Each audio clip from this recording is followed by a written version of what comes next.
Railway ఉద్యోగాల భర్తీలో కేంద్ర ప్రభుత్వం చాలా ఏండ్ల నుంచి తెలుగు రాష్ట్రాల యువతకు తీవ్ర అన్యాయం చేస్తోంది. దేశంలో అత్యున్నత సర్వీసులైన ఐఏఎస్, ఐపీఎస్, ఐఎఫ్ఎస్ లాంటి ఉద్యోగాల భర్తీకే 13 ప్రాంతీయ భాషల్లో రాత పరీక్షలు నిర్వహిస్తుంటే, రైల్వే రిక్రూట్మెంట్ బోర్డుల ద్వారా భర్తీ చేసే ఉద్యోగాలకు మాత్రం కేవలం ఇంగ్లీష్, హిందీ భాషల్లోనే పరీక్షలు నిర్వహిస్తున్నారు. దీంతో ఆ ఉద్యోగాలన్నీ ఉత్తరాది వారికే లభిస్తున్నాయి. రైల్వే ఉద్యోగాల్లో స్థిరపడాలన్న తెలుగు యువత ఆశలు నెరవేరడం లేదు. దీనిపై ఎన్ని విజ్ఞప్తులు చేసినా కేంద్ర ప్రభుత్వం కానీ, రైల్వే శాఖ మంత్రి కానీ పట్టించుకున్న పాపన పోలేదు.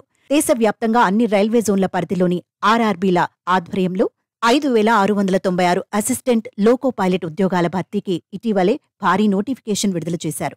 డిప్లొమా, ఇంజనీరింగ్ లాంటి టెక్నికల్ విద్యలు నేర్చుకున్న నిరుద్యోగ యువతను ఈ పోస్టుల్లో భర్తీ చేయనున్నట్టు నోటిఫికేషన్లో పేర్కొన్నారు. వీటిలో దాదాపు 750 పోస్టులు సికింద్రాబాద్ ఆర్ఆర్బీ పరిధిలో భర్తీ చేయనున్నారు.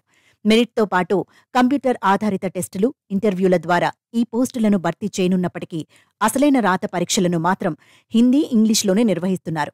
అంటే హిందీ, ఇంగ్లీష్ భాషలు నేర్చుకున్న వారికే ఆర్ఆర్బీ ప్రాధాన్యమిస్తోంది. దేశంలోని ఎన్నో మాతృభాషలు ఉన్నప్పటికీ తప్పనిసరిగా హిందీ, ఇంగ్లీష్ భాషలను నేర్చుకోవాల్సిన పరిస్థితిని కల్పిస్తోంది. తద్వారా దక్షిణ మధ్య రైల్వే పరిధిలోని తెలంగాణ, ఏపీ యువతకు రైల్వే ఉద్యోగాలు ఎన్నటికీ లభించవని కేంద్ర ప్రభుత్వం చెప్పకనే చెప్తోంది. ప్రస్తుతం దేశవ్యాప్తంగా మొత్తం 19 రైల్వే జోన్లు ఉన్నాయి. వాటిలో 21 ఆర్ఆర్బీలు పనిచేస్తున్నాయి. రైల్వే ఉద్యోగాల భర్తీకి ఈ బోర్డులన్నీ కేవలం హిందీ, ఇంగ్లీష్ భాషల్లోనే పరీక్షలు నిర్వహిస్తున్నాయి. దీంతో కశ్మీర్ నుంచి కన్యాకుమారి వరకు ఎక్కడ రైల్వే ఉద్యోగాలను భర్తీ చేసినా అవన్నీ ఉత్తరాది వారికే దక్కుతున్నాయి. తెలుగు యువతకు తీవ్ర అన్యాయం జరుగుతోంది. దీనిపై దక్షిణ మధ్య railway zonal manager Arun Kumar జైన్ను నమస్తే తెలంగాణ ప్రశ్నించగా, రైల్వే ఉద్యోగ పరీక్షలను తెలుగులో నిర్వహించే అంశం కేంద్రం చేతుల్లోనే ఉంటుందని చెప్పారు. ఈ విషయాన్ని తప్పకుండా కేంద్ర ప్రభుత్వం దృష్టికి తీసుకెళ్తామని హామీ ఇచ్చారు.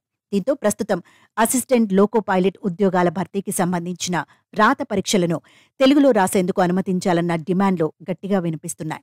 అయినా రైల్వే బోర్డు మాత్రం దిగిరావడం లేదు.